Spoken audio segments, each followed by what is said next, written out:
Hello. It's so nice to be here live and in person with all of you.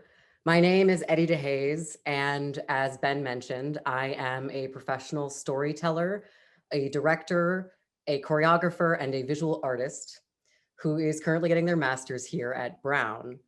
And one of the reasons that I became a storyteller is that I never saw people like me in stories, not on stage, not in books, and not in movies, because I am a transgender non-binary person who uses they, them pronouns.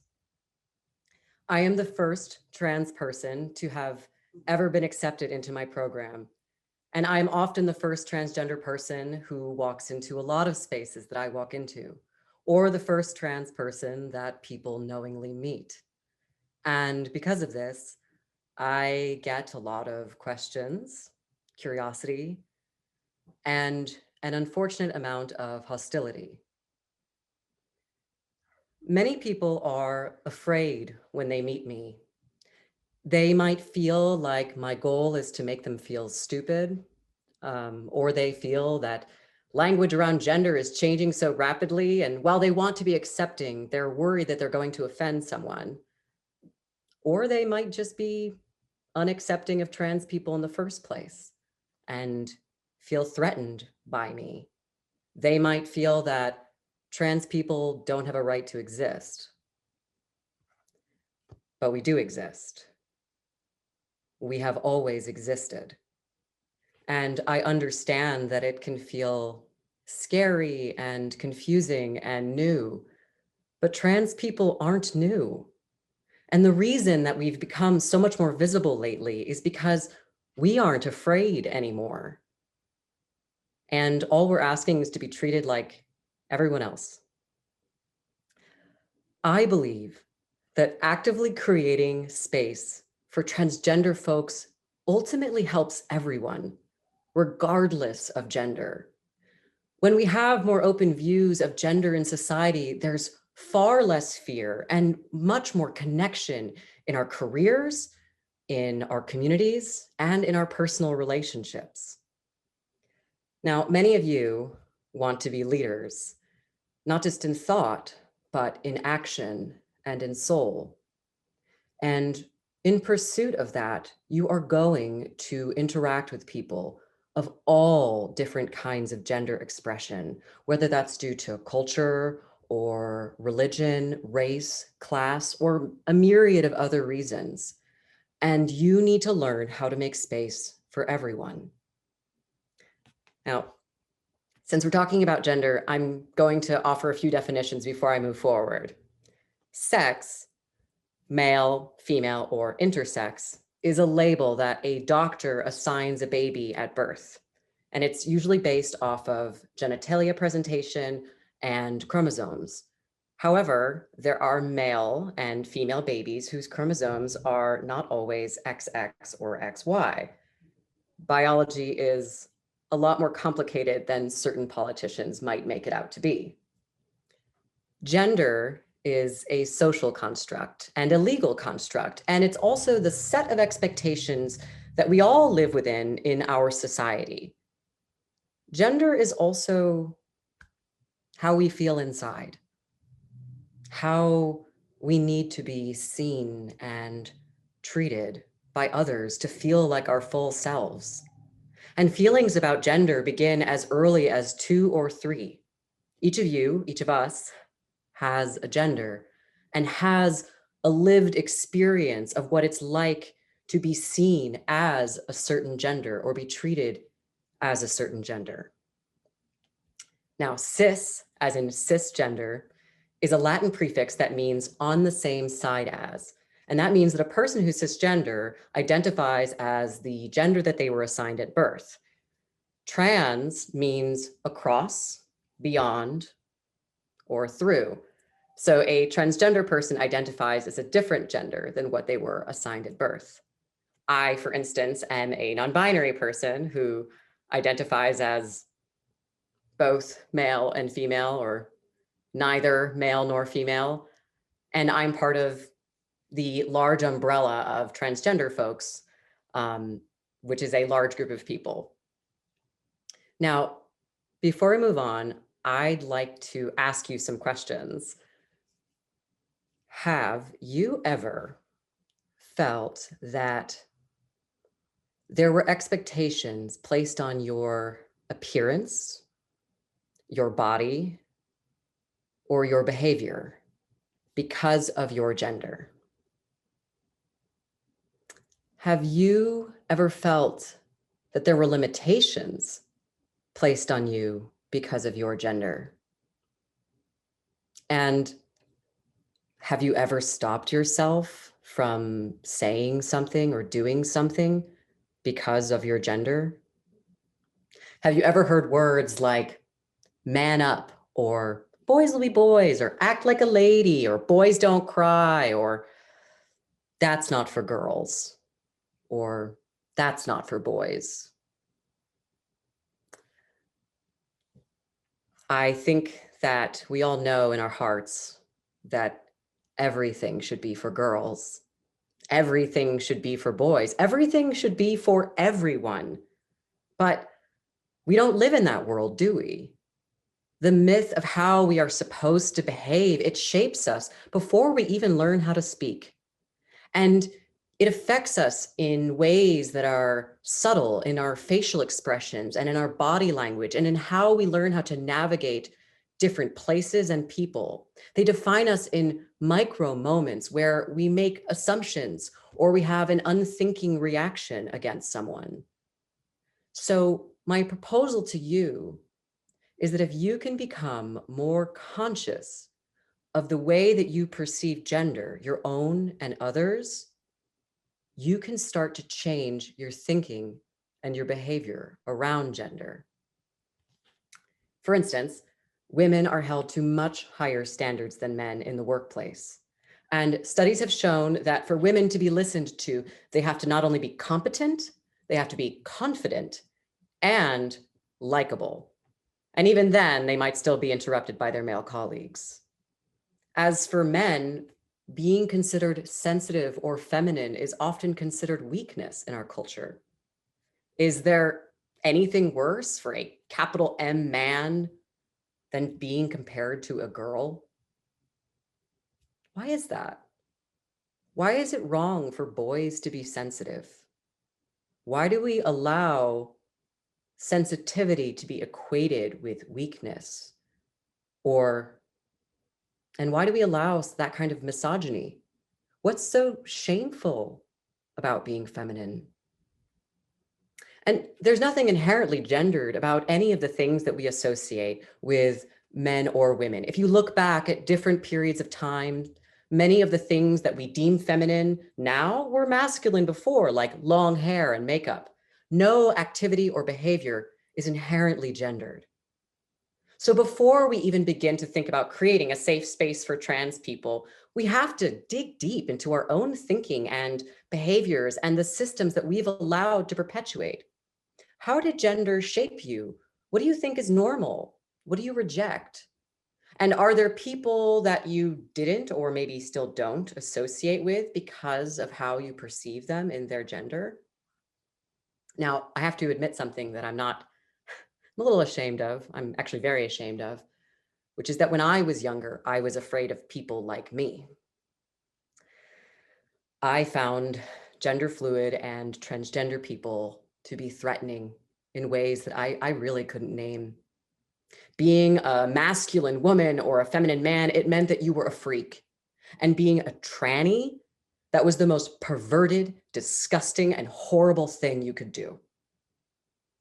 And just consider the portrayals of trans and gender nonconforming people in the media. Perverts, sexual freaks, serial killers. There's the trans serial killer in Sleepaway Camp. There's the trans serial killer in The Silence of the Lambs. And now it's 2020 and we have a transgender serial killer in J.K. Rowling's newest book. And while I can laugh about it, these portrayals are deadly. Trans people have been treated as objects of fear and ridicule for ages. I had no positive role models growing up. And being outed as trans was terrifying to me. It could cost you your career, your family, and possibly even your life. And in many places in the world, it still will. In many places in this country, it still will. Now, I have had to explain being transgender to friends and family and teachers and colleagues and strangers on planes and trains and in Greyhound buses. I have had to explain my gender at weddings, at birthday parties, and in classrooms where I have come to teach something completely unrelated to gender. And many people seem to feel that they have a right to have an opinion about how I exist, and how difficult it is for them to accept trans people into their lives. People feel the need to tell me how my gender is a burden for them. And I have to sit there and smile and be patient because I'm the first one. And I want to make sure that I'm leaving that door open for all the trans people behind me. I have to be likable and competent and confident. Now, if you consider, and I largely assume that I'm talking to a cisgender audience here, but if you consider the walls and the restrictions that you have dealt with in your own gender experience, multiply those by 10, even 100-fold, and you will have a sense of what it's like to grow up as a trans person or live as a trans adult, especially a trans person of color. Now, sometimes I will say to people that I was socialized as a woman because I do relate to the experience of being seen and treated as a woman. But I wasn't just socialized as a woman. I was a trans person who was navigating an identity that made no sense to me while also feeling constantly sick and confused because I knew to my core that something was wrong. Life was one of constant confusion and disassociation. I thought for some time I might be a man because I knew I wasn't a woman. And in high school and college, I researched sex change surgery, but that didn't fit either. I didn't fit. I didn't belong anywhere. I remember when I was an undergraduate at the University of Chicago, I was in a Greek thought and literature class, and a tenured professor told me that if I learned how to speak more gently, more like a woman, that people would be more willing to listen to me. Now, not only is that a horribly sexist thing for anyone to say to anyone, but I remember that my first thought was, but I'm not a woman. And I remember wanting to die. A survey from 2018 showed that 41.8% of non-binary youth attempt suicide at some point in their life. I was 28 before I was confident enough in my identity to come out of the closet. I was 28 before I had enough words to armor myself against the onslaught of doubt and questions that I would inevitably face, against words like, you're just making it up, or you have a mental illness. If you're not a man, well, then you're not really trans, or you're mutilating yourself, or you just want attention. Do I sometimes feel awful that I don't fit into society's expectations of gender? Yes. Do I sometimes feel like I shouldn't say anything, like I'm the problem? Yes. Do I sometimes wish that I weren't trans? All the time. Less as I get older. And does that make me feel deeply ashamed? You have no idea. But I am trans, and being trans and being out is a matter of life or death for me. I was deeply suicidal until I came out. Coming out saved my life, and the last 6 years have been the best years of my life. But it also made my life so much more complicated and so much more dangerous. As trans people become more visible, the backlash against us grows. Just as there has been backlash against any oppressed group when they ask for their rights, the world responds with violence. Transgender people, especially trans women of color, are the victims of a disproportionate number of violent crimes and murders. Many anti-discrimination protections do not protect transgender individuals. We can be turned away from healthcare. We can be turned away from homeless shelters. And suicide rates in transgender individuals are extremely high. A survey from 2015 showed that 98% of trans individuals who had experienced just 4 instances of discrimination in the past year considered suicide, and that over half of them attempted it. Now, I have had days at Brown where I have experienced more than 4 instances of discrimination. But on the flip side, the freedom of being myself and the connections and conversations that I have been able to cultivate since coming out, they make it all worth it. I have seen the light go on in people's eyes when they're talking with me, when they hear my story and they hear their own story in my story. My connections to other people, to my art, to my career, and to the world around me have grown infinitely more rich, infinitely more powerful. But this isn't just about me. It's about all of us. It's about how gender norms limit all of us. Opportunities for women, forcing men to engage with toxic ideas of masculinity. I am seeking, and I hope that you will join me in seeking a world where we can all be ourselves, where we can all be whole, because we all deserve to be educated, to get jobs that we're qualified for, to be in loving relationships. We deserve to walk through life without fear. I work to make every space that I walk into a more inclusive space, not just for me, but for everyone. And I hope that you'll join me. You can start today by starting to think about your own biases, your behavior around gender. How do you navigate the world in your gender? How do you treat others? Who do you associate with? Be in dialogue with people around you about their own gender experiences. Educate yourself, educate others, and be willing to make mistakes. No one is perfect and no one knows everything. The worst thing we can do is not even try because we're worried about getting it wrong. This is about making a culture of fairness where people don't have to hide, compromise, or constantly pretend to be something that they're not in order to just make it through the day. When we talk about the gifts of a diverse workplace, this is what we're talking about.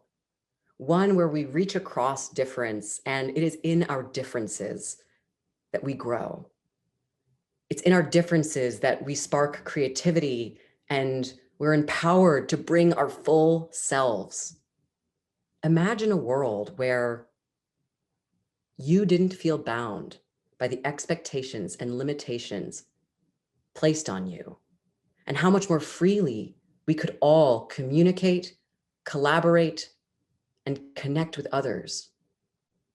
Imagine that world for your friends and your family, for everyone. Everything is for girls. Everything is for boys. Everything is for everyone. We just have to make it so.